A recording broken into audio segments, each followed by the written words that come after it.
ሰላም ሰላም ቤተሰብ በያላችሁበት የፈጣሪ ሰላም ድረሳችሁ እያልኩኝ ለቤቴ አዲስ የሆናችሁ ቤተሰብ ሆኖ ላለው ኧረ ተው ግን ተው፣ የሀገሬ ልጆች ተው ግን አበረታቱ። ሙስሊም ክርስቲያን ወገኖቼ ያው ሰው ቤት ሆኜ ነው እየሰራው ያለሁት እና አበረታቱኝ።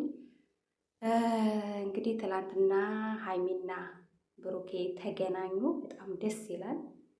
ሀይሚም ለፍቅሯ ስትል ከሄደችበት ሀገር ተመልሳለች። እንዳያችኋት በጣም ደስ ብሎኛል እንደ አንድ ተመልካች። ብሩኬ ደግሞ በቃ የሚናገረው ነው የጠፋው። ምንድን ነው ቃላት አጠረው፣ ምን ልበል አለ እና ጓደኞቹ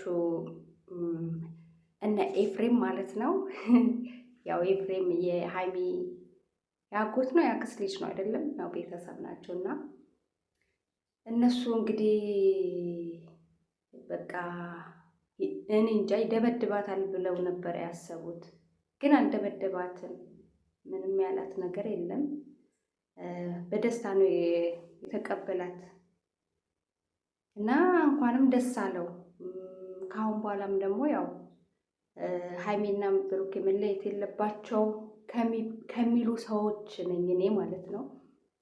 ግን ሁሌ ጭቅጭቅ ከሆነ ሁሌ አለመግባባት ከሆነ የሆነ በፍቅራችሁ ላይ ምንድነው ውሳኔ ካልወሰናችሁ ወይም መሰረታዊ ነገር ካላደረጋችሁ ሁሌ እንደዚህ ከሆነ የሆነ የህፃን ጨዋታ ነው የሚመስለውና ድራማ ይመስላል አንዳንዴ ሲታይ ማለት ነው።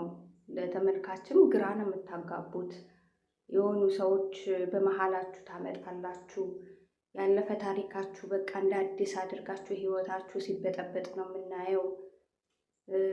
ሀይሚም ደግሞ በጣም በቃ ከሚባለው በላይ ቻይ ናት። ብሩኬም ቻይ ነው። ያቺ አዩ የምትባሏ ሴት ከህይወቱ እስካልወጣች ድረስ ወይም ደግሞ የሆነ በቃ መንገድ ካልዘጋባት በስተቀር የሆነ መፍትሄ ካልፈጠረባት በስተቀር ድጋሚ በሀይሚና በብሩኬ ህይወት መጥታ ሰላማቸውን ማፍረስ አያቅታትምም፣ አታቆመውም። ምክንያቱም እንደዚህ አይነት ሰዎች ከመነሻቸውም ጀምሮ በቃ ከመጀመሪያ ጀምሮ ሰዎችን ለማጥቃት የሚያስቡ ሰዎች በቃ በምንም ታሪክ በቃ አታሸንፏቸውም። ሴጣንን ማሸነፍ በጣም ይከብዳል። ምን አይነት ጠንካራ ካልሆንን በስተቀር ከባድ ነውና አሁንም ቢሆን ሀይሚና ብሩኬ ሀይሚ ስለተመለሰች ነገሮቹ ያበቃል ማለት አይደለም። ከአሁን በኋላም ብዙ ነገር ነው የሚጠበቅባችሁ ከእናንተ። በጣም ብዙ ጠላቶች አሏችሁ። እኔ እንጃ ዙሪያችሁ በሙሉ የሆነ በጣም ነው የሚያስፈሩት።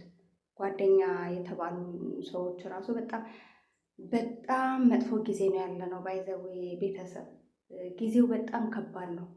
የሰው ማናምንበት፣ ጓደኛ ማናምንበት፣ ቤተሰባችን፣ እህታችን፣ ወንድማችን ማናምንበት ጊዜ ነው።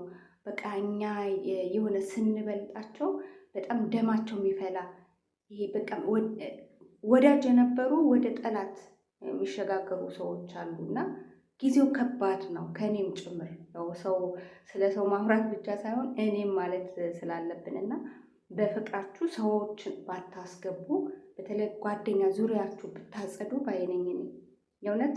ለምን ከሩቅ ጠላት የቅርብ ወዳጅ ፍራው ይባላል ማለት ነው። ወዳጃችሁ ነው በአሁኑ ሰዓት አሳልፎ የሚሰጣችሁ። የእናንተ እድገት ማይፈልግ፣ የእናንተ መለወጥ፣ ሁሌ ከሱ በታች እንድትሆኑ የእሱ የበላይ እንድትሆኑ አይፈልግም። ገብቷችኋል? የሰው ልጅ ስንባል ምቀኞች ነን። በቃ ሰው ሲያልፈለት አይወድም። ስለዚህ ብሩኬና ሀይሚ ደግሞ የጓደኞቻቸው የበላይ ናቸው በብዙ ነገር ማለት ነው። በአስተሳሰብ በብዙ ነገር ይበልጧቸዋል እና ሊቀኑ ይችላሉ። ጓደኞች ራሱ እያስመሰሉ ያለ አይደለም። አስመሳይ ጓደኞችን ማራቅ ከጎናችሁ።